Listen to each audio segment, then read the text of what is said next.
नमस्कार, 28 अगस्त की शाम आप हैं मेरे साथ ZTV रेडियो न्यूज पर, जहां देश विदेशी खबरें लेकर के आती हूं मैं रश्मि नेगी बेस्ट।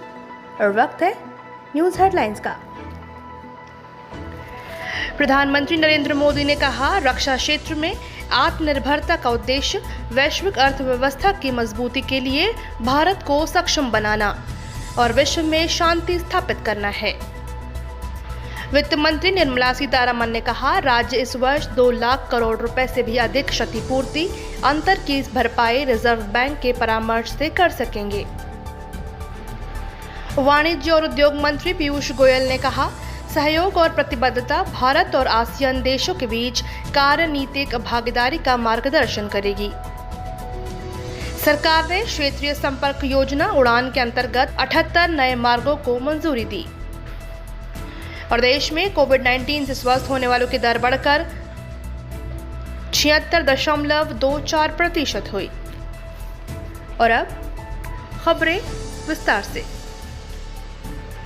प्रधानमंत्री नरेंद्र मोदी ने कहा कि रक्षा क्षेत्र में आत्मनिर्भरता होने का उद्देश्य वैश्विक अर्थव्यवस्था की मजबूती के लिए भारत को सक्षम बनाना और विश्व में शांति स्थापित करना है। प्रधानमंत्री ने कहा कि रक्षा विनिर्माण में आत्मनिर्भरता के पीछे की सोच यही है। उन्होंने कहा कि भारत में अपने कई मित्र देशों को रक्षा उपकरणों की आपूर्ति करने वाला भरोसेमंद देश बनने की क्षमता है। प्रधानमंत्री कल रक्षा विनिर्माण में आत्मनिर्भर भारत विषय पर एक संगोष्ठी को वीडियो कॉन्फ्रेंस के माध्यम से संबोधित कर रहे थे। उन्होंने रक्षा विनिर्माण में देश को आत्मनिर्भर बनाने पर बल दिया। उन्होंने कहा कि सरकार का उद्देश्य रक्षा उत्पादन बढ़ाना, नई प्रौद्योगिकी का विकास करना और रक्षा क्षेत्र में निजी क्षेत्र को महत्वपूर्ण भूमिका देना है। प्रधानमंत्री ने कहा कि आधुनिक और आत्मनिर्भर भारत के निर्माण के लिए रक्षा क्षेत्र में विकास का माहौल कायम होना जरूरी है।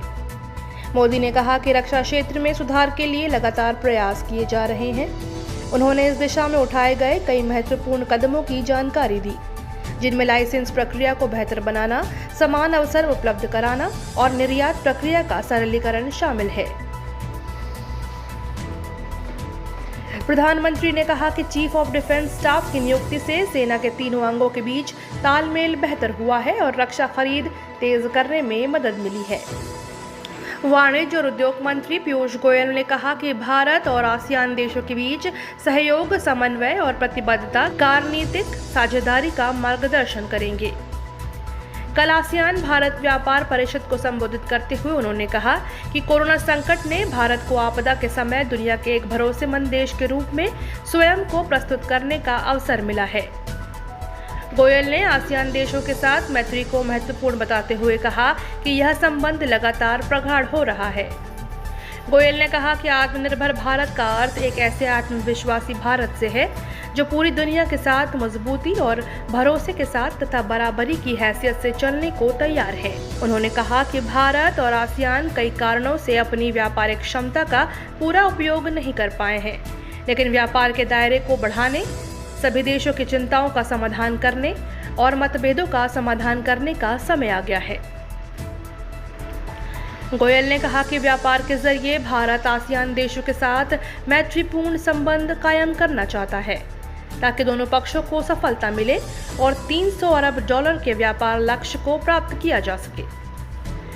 उन्होंने कहा कि कोरोना संकट के दौरान भारत ने 150 से ज्यादा देशों को दवाई की आपूर्ति की है, जिनमें कई अल्प विकसित देश शामिल हैं। उन्होंने यह भी कहा कि देश में PPE किट और मास्क निर्माण तथा जांच क्षमता संतोषजनक है। भारत ने कहा कि पुलवामा हमले के बारे में पाकिस्तान को पर्याप्त सबूत दिए गए हैं, लेकिन वह लगातार अपनी जिम्मेदारी से बच रहा है।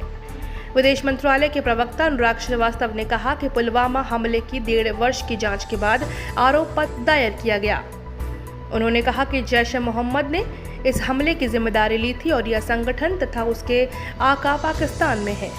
प्रवक्ता ने कहा कि पाकिस्तान ने 2008 के मुंबई हमलों के अपराधियों पर भी कोई कार्रवाई नहीं की है। इन हमलों में 165 लोगों की जान गई थी। लोकसभा अध्यक्ष ओम बिरला ने कहा कि कोविड-19 को देखते हुए मॉनसून सत्र में संसद का सुचारू कामकाज सुनिश्चित करना उनकी प्राथमिकता है। उन्होंने कहा कि सत्र के दौरान सुरक्षित दूरी बनाए रखने से संबंधित सभी दिशा निर्देशों का पालन किया जाएगा। लोकसभा अध्यक्ष ने बताया कि उन्होंने सत्र की तैयारियों की समीक्षा और सभी संबंधित एजेंसियों को सैनिटाइजेशन और अन्य प्रबंधों के लिए मुस्तैदी से काम करने का निर्देश दिया। ओम बिरला ने ट्वीट में कहा कि संसद सदस्यों और कर्मचारियों के लिए आवश्यक नियम तैयार किए जा रहे हैं। सरकार ने क्षेत्रीय हवाई संपर्क योजना उड़े देश का नाम नागरिक यानी उड़ान के चौथे दौर में 78 नए मार्गों को मंजूरी दी है। इससे देश के दुर्गम और क्षेत्रीय इलाकों को विमान सेवा मिल सकेगी। नागरिक उड्डयन मंत्रालय ने बताया कि नए मार्गों के चयन में पूर्वोत्तर क्षेत्र, पर्वतीय राज्यों और द्वीपों को प्राथमिकता दी गई है। मंत्रालय ने बताया कि स्वीकृत मार्गों की सूची में 29 कामकाजी हवाई अड्डों, 8 कार्यरहित और 2 कम कार्य वाले हवाई अड्डों को शामिल किया गया है। उड़ान योजना के अंतर्गत अब तक कुल 766 मार्गों को मंजूरी दी गई है। वंदे भारत मिशन का छठा चरण 1 सितंबर से शुरू होगा। मिशन का 5वां चरण 31 अगस्त को समाप्त हो रहा है। विदेश मंत्रालय के प्रवक्ता अनुराग श्रीवास्तव ने कहा कि विदेशों में भारतीय दूतावासों की मांग पर एयर इंडिया और प्राइवेट विमान सेवा की उड़ानों के कार्यक्रम को नए सिरे से निर्धारित किया जा रहा है। उन्होंने कहा कि अगले चरण में विभिन्न देशों के साथ एयर बबल व्यवस्था जारी रहेगी।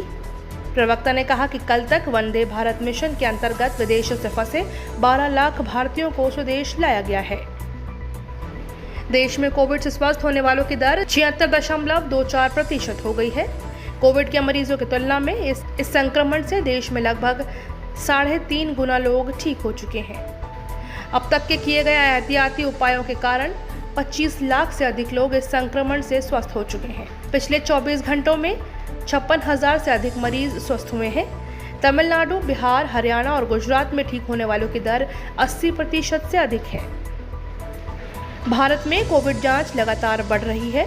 बीते एक दिन में करीब 9,25,000 जांच की जा चुकी है।